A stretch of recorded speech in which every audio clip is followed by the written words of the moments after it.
Welcome back, YouTuber friends. It's been a little bit since I've posted a video, but that's because we've been in winter storm season where we actually had no power for 5 days. But I wanted to share with you some tips and tricks on how we get prepared and do seed planting this year. This is one of two videos that'll be on it. This one is mostly about the different things that I do that I've tried and over the long haul. And I am a low cost uh, prepare for gardening season. So I like to reuse containers and upcycle things and keep my costs low down. And like every year, I typically try to buy something that's going to last through several seasons to keep the cost overall of my gardening down. But one really fun thing is that my nephew, he is a part of a micro farming class at his school, and he had to have a business plan and then make a three-dimensional model of his farm. So he came over to my house and we played around, and I'm going to show you those on here too just because it's pretty fun. So thank you for watching, and I hope you enjoy. Hello YouTube, Kara Grandela here, and I am starting my seeds. It's time. So I am in zone 8 in Oregon in the Pacific Northwest, and my last frost date is less than 12 weeks away, and so it's time to start quite a few things. I like to start with the cold weather crops first and then do some flowers, especially flowers that'll be perennial. I have my new grow station that has 3 shelves. You can't see the lower shelf, but it makes it so that I can get quite a start. And then I have a new greenhouse this year, so I get to move these out to the new greenhouse. I do hang on to a few of them that are more warm weather and keep them up here in my grow space because it's warmer. But I try to keep a good amount of stuff that can go out and get in that greenhouse and be the early stuff to plant. There's quite a few things that can take that frost and maybe a little protection or something if there's a big snow or something. But there's a few tricks of the trade. A lot of people want to know what you get planted with, but I have a few tricks that I would like to say first.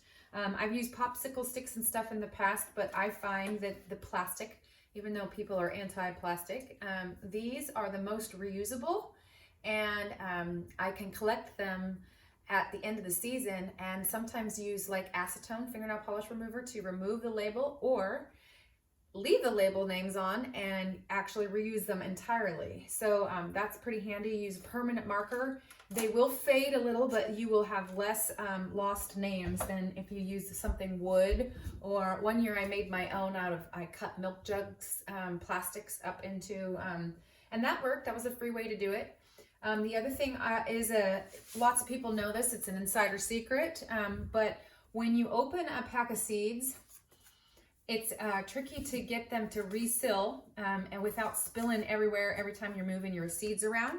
And so if you use the washi tape instead of like a masking tape or a clear Scotch tape, this makes it so that you can actually get the container, you can get them opened again. Sometimes you can just take it right off or tear through it and then just reapply it. So this is a happy way to keep your seeds from spilling everywhere. And insider secret. So washi tape is usually found in the art decor section at like Michael's or Joanne Fabric or Hobby Lobby or something like that. And I think it's fun to get different ones so that you can do you can let them be colorful on the back of the pack. Silly little detail, but kind of fun. So I have cauliflower and bok choy and dinosaur kale, a couple different kinds of kohlrabi, a purple kohlrabi and a white one, fennel, mustard greens, arugula stuff. This is all quite a bit of stuff that I can put out as soon as it gets mature enough. I have to battle slugs. Slugs is my #1 enemy, and birds is my second #1 enemy, and I love the birds and I feed the birds and I keep the birds coming in. So it's a bit of a trick to balance both the passions.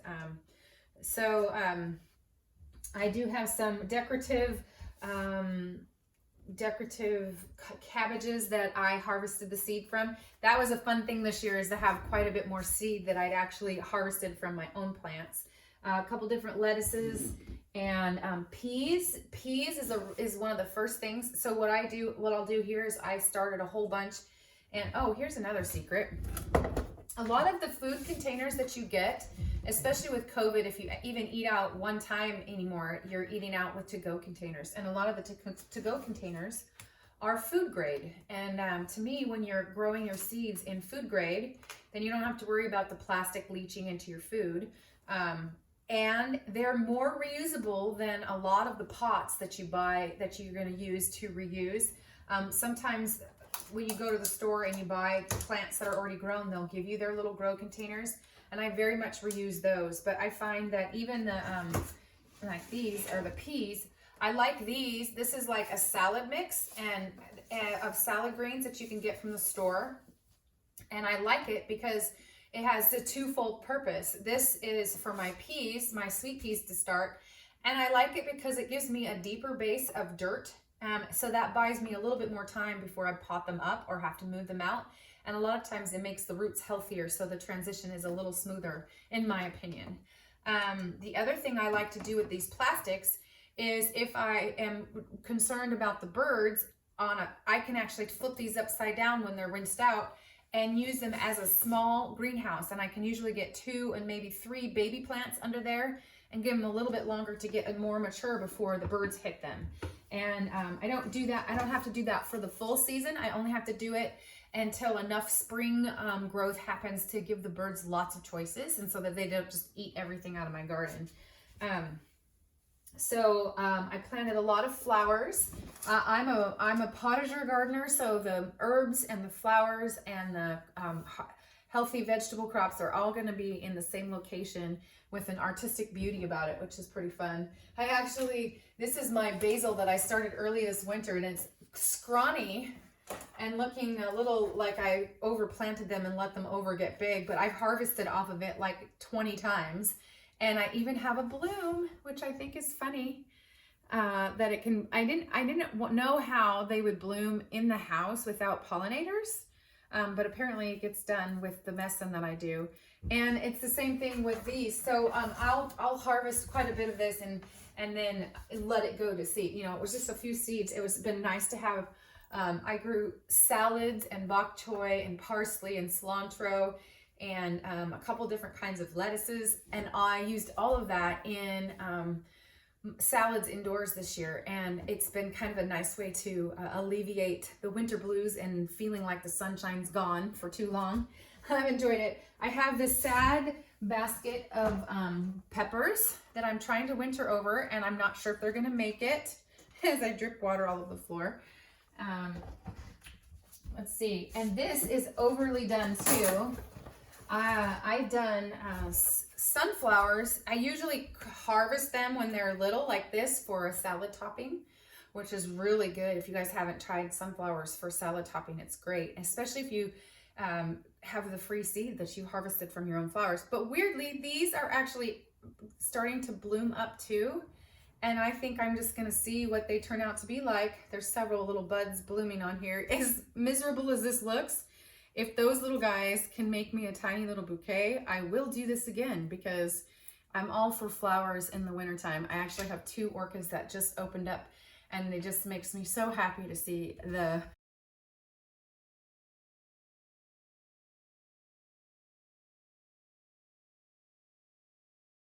color this time of year. My amaryllises were super successful, and I enjoyed that thoroughly. So I have my dirt station here. I know everybody has their special soil that they use. I do like to start my seeds in a bagged soil, and then if I repot them up, I'll use soil like a 5-way soil that we've picked up at our local, getting a truckload of that kind of thing. I like to mix a couple of brands together because I feel like each brand has their own thing that they're trying to do and they're bragging about it, and I kind of like to make them mix together. And then if you have a batch that always goes dry on you, or you have a batch that's got a little bit better fertilizer in it or whatever, they kind of add to themselves and work it out. So it is time. And the part that's weird is that from now all the way through June, I would say, there's going to be things to plant, things to move, things to water, things to grow. And then in June, right about the time that you're done doing it, is time to start looking at a fall garden. And I have been doing good fall gardens in my original garden. I had to move my garden. You guys have been watching that. Nice garden hands. And the thing I really like about the new garden is there's so much more sun. So I am optimistic about having a more successful winter garden this year. So that will be game on. I did get to open up my my seed swap seeds from Whispering Willow Farms Seed Swap and integrate those in. There was quite a mix of vegetables and flowers and different things like that. So that was my first seed swap I participated in. And I have really enjoyed this winter. There's two young men who are interested in agricultural businesses, business on the side right now, but potentially they want to be farmers and grow things, whether it's hay or food or a crop of some sort. They are learning, and they're using the COVID time and the time that they're not working to learn new things. And so I've been talking to them about all the little tips and accelerating their learning, and I just think it's super fun. I have a weird tip for the little gnats. A lot of people like to inoculate their potting soil by boiling water and soaking and saturating the soil with the boiling water to kill off any eggs from the gnats. Gnats do hatch, and they've hatched for me. I'm not too bothered by them. And I've done the little jar with the apple cider vinegar water diluted with saran wrap, where you poke a fork hole or two in the top, and then the flies get in but can't get out. And that's successful. But the most successful thing that I figured out was an accident. And that is, these are grow lights, but they're not too terribly hot. And I have them on a timer and they turn off. But I accidentally left a lamp on in my grow space up here, and the gnats are drawn to the light just like a moth is drawn to the light, but they die on the touch of that light bulb. So I put a little piece of paper or something down underneath my lamp, and I will leave it on overnight and be wasteful, yes, but it literally will wipe out the gnats very quickly, and then you don't have a gnat problem. And it seems like an accidental find, but it's been so successful for me that I feel like it's insider secret. So maybe that's gross to you, I don't know, but it's been super helpful to me. Last year I worked on my memorial garden for my mom, and I can't wait to show you guys videos of all the things that are growing out there, because it's so green and it has all this stuff coming up. And I can't help but love being outside right now, because it is reminding me that spring happens long before the calendar says spring is here. And I need that medicine while the sun is hiding behind the clouds, because Oregon does rain really, really good, and it does overcast even better. So thank you for watching. I'm sure I've got some more add-ons that I'm going to do. I might actually do another video with my seed planting and some ideas and different things I'm thinking about for my potager garden. Those of you who don't know what a potager garden is, I already told you it's the mix between the culinary, the herbs. It is more permanent because you're not using a rototiller, you're doing the chop and drop and the deep litter mulch method, the back to Eden method, all those kinds of things mixed together. Hugelkultur, if you can get it in there. And so everything kind of has a structure to it like that. But there's always a sitting area in there, and there's always a bit of design and artistic. It's the idea of making a tiny little sanctuary, a place for you to go and recharge. And of course, being the writer girl that I am, I love the wonder of flowers, the wonder of the power of a seed, and you mix that with the beautiful environment, which my new garden has an overview of our creek in our backyard, and I get to have this beautiful setting. And it's fuel for my creative energies as an author. And I do have a book coming out on May 1st. I'm a novelist. I write historical Christian romance, so it's kind of like chick flick, old-fashioned chick flick, but it's, the farthest thing from like 50 Shades of Grey.